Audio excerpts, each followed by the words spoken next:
Use your headphone.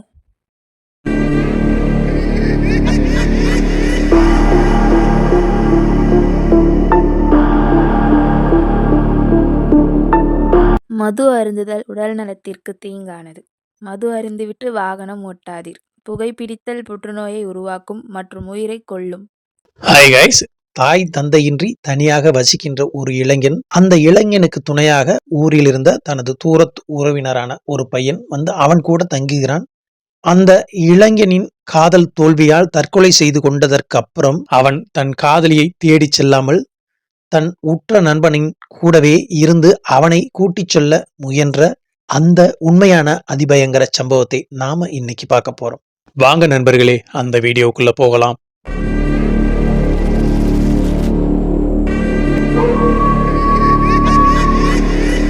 வணக்கம் நண்பர்களே, நான் உங்கள் சண்முக பிரபு. வெல்கம் டு மாய மர்மங்கள். மேலும் நண்பர்களே, நமது வீடியோவை நிறைய நண்பர்கள் சப்ஸ்கிரைப் பண்ணாம பாக்குறீங்க. நீங்க சப்ஸ்கிரைப் பண்ணா தான் அது நமது சேனல் வளர்ச்சிக்கு மிகவும் பேருதவியாக இருக்கும். மேலும் இதுபோல் உண்மையான அமானுஷ்ய சம்பவங்கள் உங்கள் வாழ்க்கையிலும் அல்லது உங்கள் நண்பர்கள் வாழ்க்கையிலும் ஏதேனும் நடந்திருந்தா அது நமது சேனல்ல நீங்க ஒளிபரப்பணும்னு ஆசைப்பட்டீங்கன்னா கீழே தெரிகிற எனது வாட்ஸ்அப் நம்பருக்கு ஒரு வாய்ஸ் மெசேஜ் அனுப்புங்க. அந்த உண்மை சம்பவம் நமது சேனல்ல ஒளிபரப்பப்படும். இந்த சம்பவம் யாருக்கு நடந்ததுன்னு பார்த்தோம்னா வேறு யாருக்கும் கிடையாது, என் கூட திருவண்ணாமலைக்கு பயணம் செய்யும் எனது உற்ற நண்பரான அந்த மகேஷ் என்பவருக்கு தாங்க இந்த சம்பவம் நடந்தது.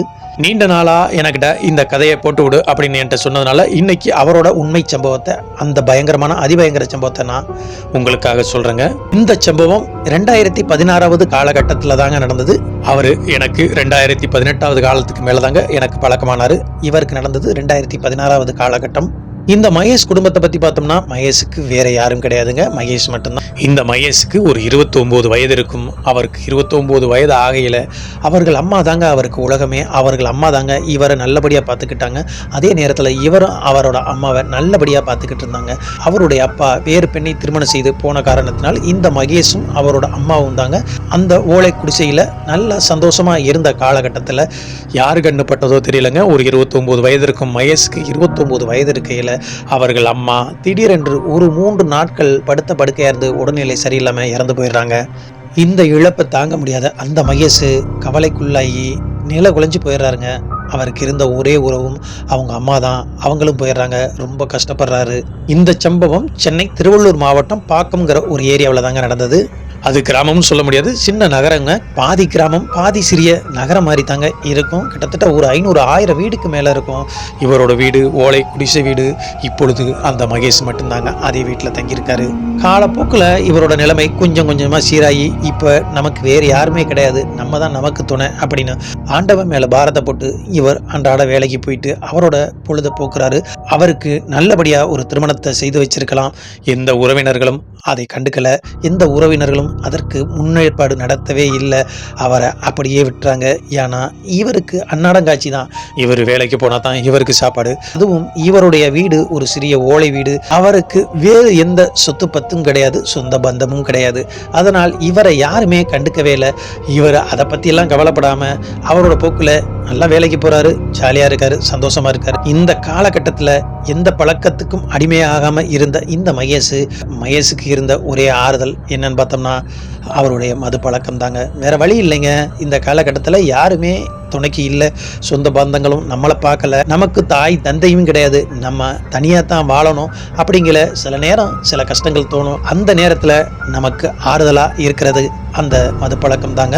இதை நான் சொல்றதுனால மதுவுக்கு ஆதரவாக நான் பேசுறேன்னு யாரும் நினைக்க வேணாம். அவர் மறுபடியும் கொஞ்சம் கொஞ்சம் அந்த விஷயத்திலிருந்து மெல்ல மெல்ல மீண்டு வந்துட்டாருங்க. இருந்தாலும் அவரோட கஷ்டத்தை உங்களுக்கு தெரிவிக்கணும். அந்த இடத்துல நானா இருந்தாலும் அந்த வேலையை தாங்க செய்வேன். எனக்கு தெரிஞ்ச வரைக்கும் ஒரு 70-80% பேர் அப்படித்தான் இருப்பாங்க. ஒரு 20% பேர் வேணா வாழ்க்கை முறையில் வேற வழியை தேர்ந்தெடுத்திருக்கலாம். ஏன்னா இந்த மகேஷுக்கு வேற வழியே இல்லை. இந்த காலகட்டத்தில் தூரத்து மாமா மூலமா ஒரு ஃபோன் கால் ஒன்று வருதுங்க மகேஷுக்கு. அதை அட்டன் பண்றாரு மகேஷ்.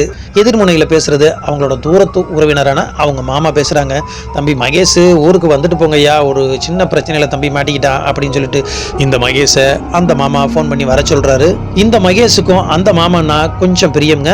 தன்னோட அம்மாவோட சித்தி பையன் தான் அவரு. எப்பொழுதாவது அவர் வீட்டுக்கு போன மட்டும் மிகவும் சந்தோஷமா இந்த மகேஷ் இருப்பது வழக்கம். ஏன்னா அவரோட மாமா பையன் ராஜேஷ்னு ஒருத்தர் இருக்காரு. அந்த ஊருக்கு போனா அந்த ராஜேஷ் இந்த மகேஷை விட்டு விலகுறதே கிடையாது. அவரை எங்க போனாலும் கூட்டிகிட்டே போவாரு. அந்த ஒரு வீட்டில் மட்டும்தாங்க இவருக்கு வேற எந்த பாகுபாடும் இல்லாம அவரை நல்லபடியா பார்த்துக்கிட்டு இருப்பாங்க. கிட்டத்தட்ட ஒரு 2-3 மாசத்துக்கு ஒரு தடவை அந்த வீட்டுக்கு போயிட்டு ஒரு வாரம் பக்கம் இருந்துட்டு வர்றது இவரோட வழக்கம்ங்க. அதற்கு மேல சொந்தக்காரங்க வீட்டில் இருக்கிறது அவ்வளவு நாகரிகம் கிடையாதுன்னு இவருக்கும் தெரிஞ்சதுனால அந்த ஒரு வாரம் மட்டும் அங்கே இருப்பாரு. மற்றபடி தன்னோட சொந்த ஊர்ல இவரோட பொழுதை கழிச்சுக்கிட்டு இருக்காரு. இவருக்கு கிட்டத்தட்ட 30 வயதுக்கு மேலாகுது. அந்த காலகட்டத்துல இவரும் தன்னோட மாமா போன் பண்ணி கூட்டதுனால நேர போய் அங்கே போய் விசாரிக்கிறாரு. என்னாச்சு மாமா, என்ன பிரச்சனை? உன்னோட தம்பி இந்த ராஜேஷ் பை பண்ற பிரச்சனை தாங்க முடியல. ஒரு பொண்ணை லவ் பண்ணிட்டான்.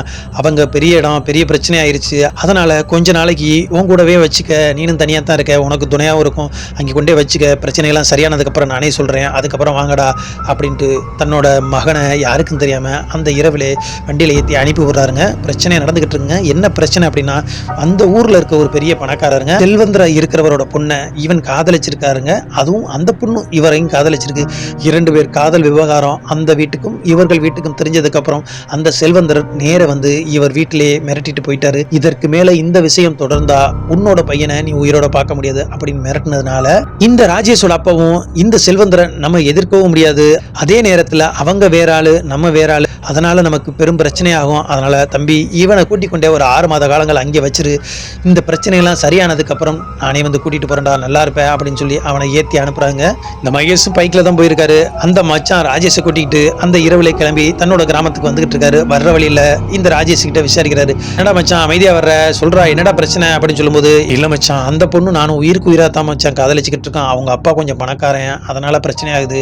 எப்படி இருந்தாலும் அந்த பொண்ணை கண்டிப்பா நான் கட்டணும் மச்சான் அப்படின்னு இந்த மகேஷ்ட சொல்லிட்டு வரும்போதே இந்த மகேஷும் சொல்றாரு, அடை விடுடா மச்சான், நான் இருக்கல, நீ ஏன் கவலைப்படுற, கண்டிப்பா அந்த பொண்ணை நான் உனக்கு கட்டி வைக்கிறேன், நீ வா வந்து நம்ம வீட்டில் சந்தோஷமா இரு, அதுக்கடையில் அதுக்கு ஆக வேண்டிய வேலையெல்லாம் பார்ப்போம் அப்படின்னு சொல்லிட்டு இந்த மகேஷ் இந்த ராஜேஷை தன்னோட வீட்டுக்கு கூட்டிட்டு வராரு. மகேஷுக்கும் இந்த ராஜேஷ்னா கொல்ல பிரியம், தன்னோட மாமா மகன் வேற, என்னோட ஒரு 5 வயசு கம்மி தாங்க இந்த ராஜேஷுக்கு. இந்த ராஜேஷும் மகேஷும் அவ்வளவு சந்தோஷமா இருப்பாங்க. மகேஷோட வீட்டுக்கு இந்த ராஜேஷ் வந்ததுக்கு அப்புறம் மகேஷ் கொஞ்சம் மகிழ்ச்சியோட முகமலர்ச்சியா இருக்காரு. தன்னோட மாமா பையன் தான் கூட இருக்கான் அப்படின்னு சொல்லிட்டு தன்னோட தாயே இருக்கிற மாதிரி அவனுக்கு ஒரு ஃபீல். ஆனா இந்த ராஜேஷ் மிகவும் கவலையா அந்த பொண்ணு நினைப்பாகவே இருக்கிறான். அந்த பொண்ணுகிட்ட அடிக்கடி ஃபோன் பேச ட்ரை பண்றான், ஆனா முடியல. ஒரு நாட்கள் கழிச்சு மறுபடியும் அந்த பொண்ணுகிட்ட இருந்து ஒரு ஃபோன் வருது. அந்த ஃபோன்ல இந்த பொண்ணு என்ன சொல்றானா, ராஜேஷ் உனக்கும் எனக்கும் ஒத்து வராது, எங்க வீட்டுல எனக்கு வேற மாப்பிள்ளை பாக்குறாங்க, நீ நல்லபடியா வேற ஒரு பொண்ணை நீ திருமணம் செஞ்சுக்க, இதோட நம்ம உறவை முடிச்சுக்கலாம், அதுதான் உனக்கு நல்லது எனக்கு நல்லது, உன் வாழ்க்கையை நீ பாரு அப்படின்னு சொல்லிட்டு அந்த பொண்ணு அழுதுகிட்டே போன வைக்க இந்த ராஜேஷும் எவ்வளவு சொல்லி பாக்குறான். அந்த பொண்ணு அதற்கு மேல எதுவும் பேசாம போன அப்படியே வச்சிருது.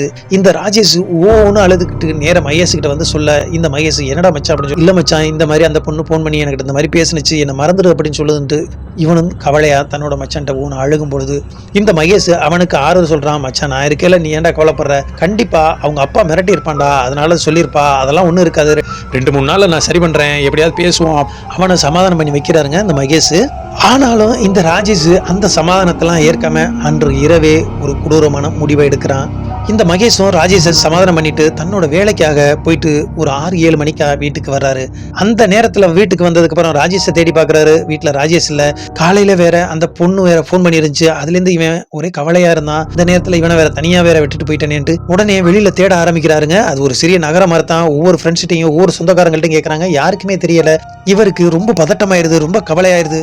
ஒருவேளை தன்னோட மாமா வீட்டுக்கு போயிருப்பான்ட்டு உடனே மாமாவுக்கு போன் பண்ணி கேட்கும் பொழுது, இல்லடா இங்கேயும் வரலையடா என்னாச்சு அப்படின்னு சொல்லும்போது மாமா கிட்ட எல்லா விவரத்தையும் சொல்றான். காலையில இந்த மாதிரி அந்த பொண்ணு போன் பண்ணிச்சு மாமா, அதுல இருந்து ரொம்ப கவலையா இருந்தான், நானும் வேலைக்கு போயிட்டு வந்தேன், எப்படி சரியா இருப்பான் அப்படின்ட்டு வீட்டுல வந்து பார்த்தேன், ஆளை காணுமே மாமா அப்படின்னு சொல்லும் பொழுது, என்னடா சொல்ற தம்பி, போய் தேடி பாடுறா அப்படின்னு சொல்லிட்டு, நான் வேணா கிளம்பி வரவா அப்படின்னு சொல்ல, இல்ல மாமா நீ வர வேணாம், நான் பாத்துக்கிறேன், நான் தேடி பாக்குறேன், இங்கதான் எங்கேயா இருப்பான் அப்படின்னு சொல்லிட்டு இந்த மகேஷும் கிட்டத்தட்ட ஒரு 2-3 மணி நேரமா தேடாருங்க. 8-9 மணி ஆகுது. எங்கு தேடியுமே இவருக்கு கிடைக்கல. உடனே பதட்டம் ஆயிடுறாருங்க. பக்கத்துல இந்த சொந்தக்காரங்க இருக்காங்களா, அத்தை பையன் மாமா பையன், பக்கத்துல சித்தப்பா பையன் எல்லாம் இருப்பாங்க. ஒரு 3 பேரை கூட்டிட்டு அருகில உள்ள ஏரிக்கரை கம்மா எல்லா இடமும் தேடி பாக்குறாருங்க. கிடைக்கல. அப்பத்தாங்க இவருக்கு ஒரு ஞாபகம் வருது. தன்னோட மச்சான் எப்ப வந்தாலும் ஒரு இடத்துல போயிட்டு அடிக்கடி சரக்கடிப்போம், அந்த இடத்த போய் பார்ப்போம் அப்படின்னு சொல்லிட்டு அங்கே சரக்கடிச்சிட்டு மயங்கி எதுவும் கிடக்குறானா அப்படின்னு தெரியலே அப்படின்னு சொல்லிட்டு நேர அந்த இடத்துக்கு போறாங்க. இவர் யோசிச்ச மாதிரியே அந்த இடத்துல சரக்கடிச்சிட்டு மயங்கி போய் கிடக்குறாரு. இந்த 3 பேரும் வேகமா ஓடி போய் அவனை எழுப்பும் பொழுது அவன் சரக்கடிச்சிட்டு மயக்கமா கிடக்கலங்க, பூச்சிக்கொல்லி மருந்தை குடிச்சிட்டு தன்னோட உயிரை அந்த இடத்துல விட்டுருக்காங்க. இந்த மகேஷ் ஓன்னு கத்துறாருங்க. ஏன்னா அவருக்கு மாமா பையன்னா ரொம்ப பிடிக்கும். ரொம்ப கத்தி கூப்பாடு போடுறாரு, அவரால் முடியல. உடனே தன்னோட மாமாவுக்கு ஃபோன் பண்ணி தன்னோட மாமாவுக்கு தகவல் சொல்ல அவங்க அம்மா அப்பா அங்கிருந்து கிளம்பி வர்றாங்க. இந்த மகேஷோட கிராமத்தார்கள் அனைவரும் சேர்ந்து ஒரு வண்டியை பிடிச்சி தன்னோட மாமாவோட சொந்த ஊருக்கு அனுப்பி வைக்கிறாங்க. அந்த வண்டியில் அந்த மகேஷ் தன்னோட சொந்தக்காரங்க 3 பேரும் சேர்ந்து அதற்குள்ளார அவங்க அப்பாவும் அம்மாவும் அந்த இடத்துக்கு வந்துடுறாங்க. அவங்க 2 பேரும் ஓனு கத்தி கூப்பாடு போட்டதுல சுத்தி இருந்தவங்க ஊர்க்காரங்க சொந்தக்காரங்க அப்படியே மனசெல்லாம் கனத்து போச்சு. அந்த காட்சியை பார்க்கறதுக்கு அவ்வளவு கோரமா இருந்துச்சு. ஒரு பொண்ணை காதலிச்சது தப்பா, அந்த பொண்ணு விட்டுட்டு போச்சுன்னா நாங்கெல்லாம் இல்லையாடா அப்படின்னு அவங்க அம்மா தன்னோட நெஞ்சிலே அடிச்சுக்கிட்டு அழறாங்க.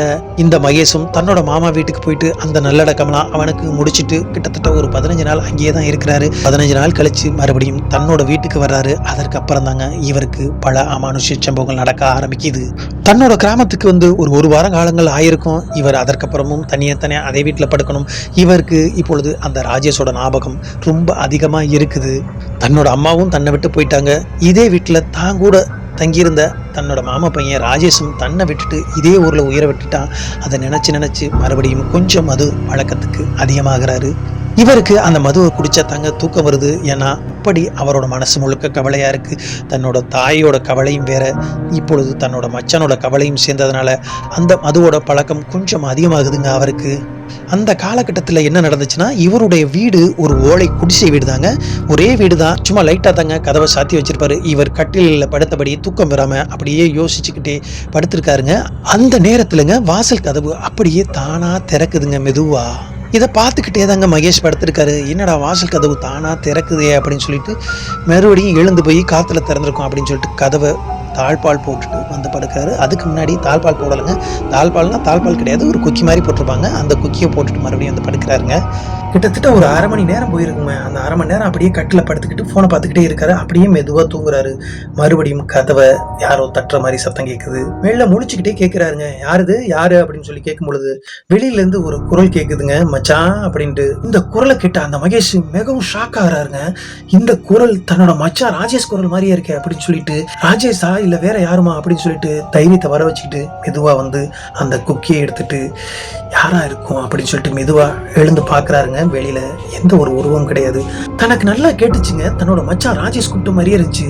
சுற்றி முற்றி வெளியில வந்து பார்க்குறாரு. வீடு தெருக்கள்லாம் நிறைய இருக்குது, பக்கத்துல நிறைய வீடு இருக்கு.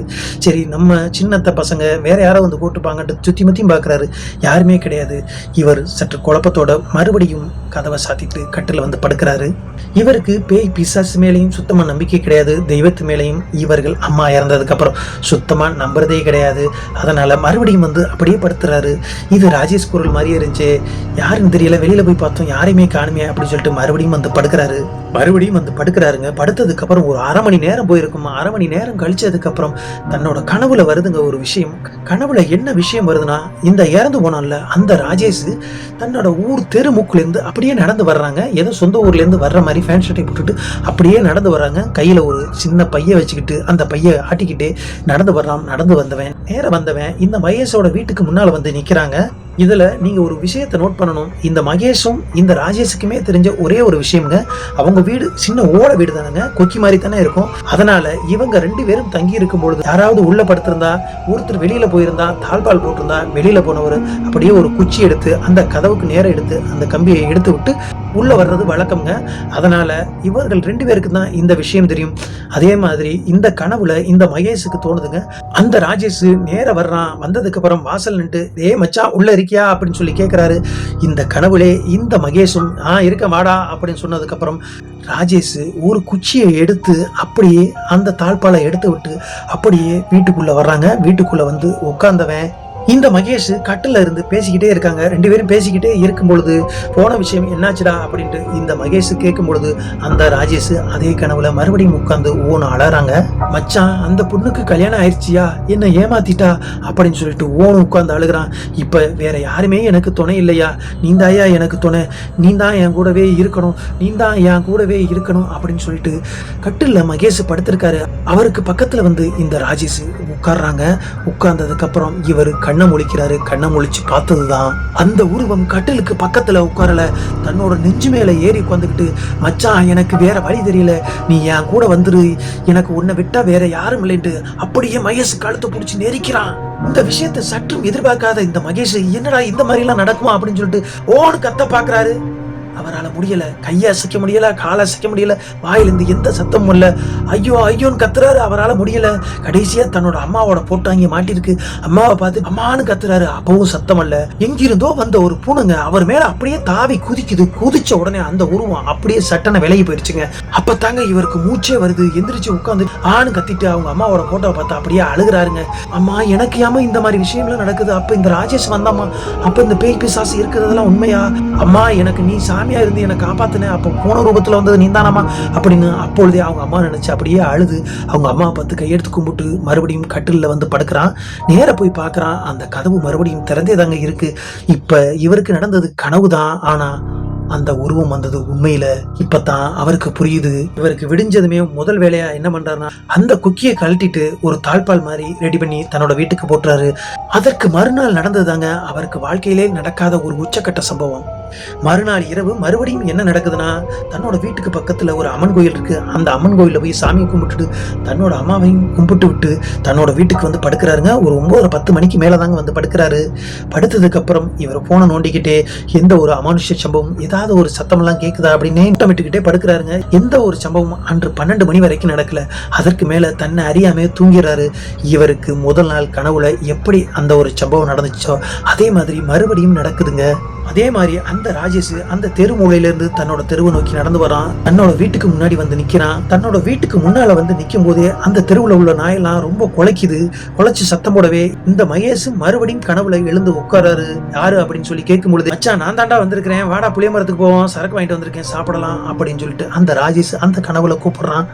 உடனே இந்த மகேஷ் மெதுவா கனவுல இருந்து எழுந்து வர்றாருங்க. இது நடப்பதெல்லாம் அவருக்கு கனவு நினைச்சுக்கிட்டு இருக்காரு. ஆனா இதற்கு அப்புறம் நடந்ததெல்லாம் அவருக்கு கனவு கிடையாது. அவருக்கு சுத்தமா சுயநினைவே கிடையாது. உடனே ராஜேஷ் வெளியில இருந்து கூப்பிட்டவன், அச்சா அந்த புளிய மரத்துக்கிட்ட நிறைய குப்பையா கிடக்குது, அத்தையோட புடவை எதா இருந்தா எடுத்துக்கிட்டு வா, கீழே விரிச்சுக்கலாம் அப்படின்னு சொன்னதுனால இந்த மகேஷும் தன்னோட அம்மாவோட ஒரு புடவையை எடுத்துக்கிட்டு கதவை திறந்து மெதுவா வெளியில வர்றாங்க. வெளியில வந்தவன் தன்னோட மச்சான் ராஜேஷ் நிக்கிறான். ராஜேஷ் கிட்ட பேசிக்கிட்டு அப்படியே 2 பேருமே சேர்ந்து அந்த புளிய மரத்தை நோக்கி நடந்து போறாங்க. இவர்கள் நடந்து போகும்போது தெருவுல இருக்க அனைத்து நாயும் அவர்கள் பின்னாலே வந்து குலைச்சிக்கிட்டு இருக்கு. இந்த நாய் குலைக்கிற சத்தத்துல அக்கம் பக்கத்துல இருக்கவங்களுக்கு சில பேருக்கு டிஸ்டர்பன்ஸ் ஆகுது. அதுல ஒரு சில வீட்டுல லைட்டும் எரியுது. கிட்டத்தட்ட இந்த ராஜேஷ் சரக்கடிச்சு இறந்து போயிருந்தால அந்த புளிய மரத்துக்கே கூட்டிட்டு போயிடறான். கிட்டத்தட்ட ஒரு 10 நிமிஷம் தூர பயணத்துலதான் அந்த புளிய மரம் இருக்கு. அந்த புளிய மரத்துக்கு நேர கூட்டிட்டு போயிட்டு இருவரும் உட்கார்ந்து பேசிக்கிட்டு இருக்காங்க. இருவரும் கிடையாதுங்க, ராஜேஷும் மகேஷும் பேசிக்கிட்டு இருக்காங்க. ஆனா இப்பொழுது அங்கே இருக்கிறது மகேஷ் மட்டும்தான். இந்த ராஜேஷ் அவன் கூட இருப்பது போல இந்த மகேஷ் பேசிக்கிட்டு இருக்கான். இவன் பேசிக்கிட்டு இருக்கும் பொழுதே இந்த மகேஷ் என்ன நினைச்சான்னு தெரியல, தன்னோட அம்மாவோட புடவைய அந்த புளிய மரத்துல கட்டுறாருங்க. எதற்காக கட்டுறாருன்னா அவருக்கும் தெரியல. அந்த நேரத்துல தன்னோட சொந்தக்காரங்க தன்னோட வீட்டுக்கு பக்கத்துல இருக்க ஒரு 10-15 பேர் நேர ஒடியாந்து ஓங்கி ஒரு அரைகிறாங்க. பக்கத்துல இருக்க அவரோட சித்தப்பா ஒருத்தர் அவரை ஓங்கி ஒரு அரைகிறாரு.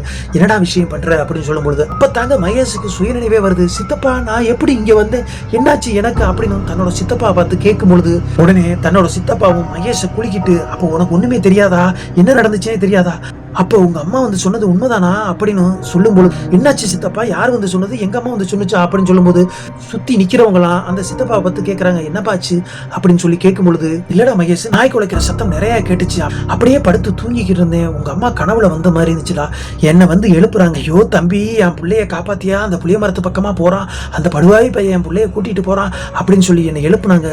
நானும் வேகமா எழுந்து திடுக்கிட்டு எழுந்து பார்த்தேன்.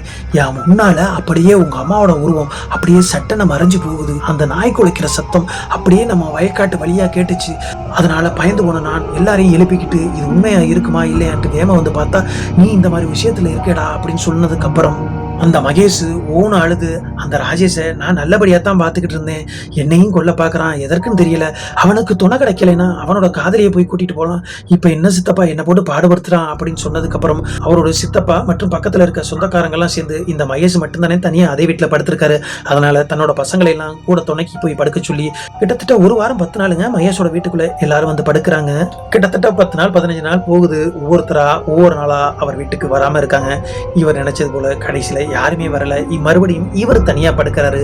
அந்த காலகட்டத்திலங்க எனக்கு மற்றும் என்னோட நண்பர்கள் எல்லாருக்கும் இந்த மகேஷ் பழக்கமாகிறாரு. அந்த காலகட்டத்தில இருந்து நாங்க மாதம் மாதம் திருவண்ணாமலை பௌர்ணமி கிரிவலம் போறது வழக்கம்ங்க. இந்த திருவண்ணாமலை கிரிவலத்துல அந்த மகேஷும் எங்கள் கூட ஜாயின் பண்றாரு. அதற்கப்புறம் மாதம் மாதமும் இந்த பௌர்ணமி திருவண்ணாமலைக்கு எங்கள் கூட வருவாரு. அதற்கப்புறம் அவரோட வாழ்க்கையில எந்த ஒரு பிரச்சனையும் எந்த ஒரு அமானுஷ்ய சம்பவமும் அவருக்கு தோணல. இப்பொழுது எப்ப பார்த்தாலும் மாதம் மாதம் திருவண்ணாமலைக்கு வந்துருவாருங்க. வருட வருடம் ஐயப்பனுக்கு மாலை போட்டுருவாரு. இப்பொழுது மிகப்பெரிய ஆன்மீகவாதியாக அந்த ஊர்ல வலம் வர்றாரு. இப்பொழுது அவருக்கு தெய்வ நம்பிக்கை அதிகமாகவே இருக்குது. அத்துடன் அவரோட தாயோட துணையும் அவருக்கு பரிபூர்ணமா இருக்குது. எங்களுக்கெல்லாம் இருக்கிற ஒரே கவலை, அவருக்கு 40 வயதாக போகுது. ஒரு திருமணம் செய்து வைத்து பார்க்க வேண்டும் என்ற ஒரு கவலை மட்டும் எங்களுக்கு இருக்குது. அதுவும் கூடிய விரைவில் நாங்களே அவருக்கு முன்னின்று அந்த திருமணத்தை நடத்தி வைப்போம் என்று நாங்கள் அந்த இறைவனை பிரார்த்தனை செய்து கொண்டு, நண்பர்களே, இந்த வீடியோ உங்களுக்கு பிடிச்சிருந்துச்சுன்னா தயவு செய்து நம்மளுடைய சேனலை சப்ஸ்கிரைப் பண்ணிட்டு உங்களோட நண்பர்களுக்கும் இந்த வீடியோவை ஷேர் பண்ணுங்க. மேலும் இதுபோல் உங்கள் வாழ்க்கையிலும் ஏதேனும் உண்மையான அமானுஷ்ய சம்பவங்கள் நடந்திருந்தா அது நமது சேனல்ல நீங்க ஒளிபரப்பணும்னு ஆசைப்பட்டீங்கன்னா கீழே தெரிகிற எனது வாட்ஸ்அப் எண்ணுக்கு ஒரு வாய்ஸ் மெசேஜ் அனுப்புங்க. அந்த உண்மையான அதிபயங்கர சம்பவம் நமது சேனல்ல ஒளிபரப்பப்படும். நன்றி, வணக்கம். நான் உங்கள் சண்முக பிரபு.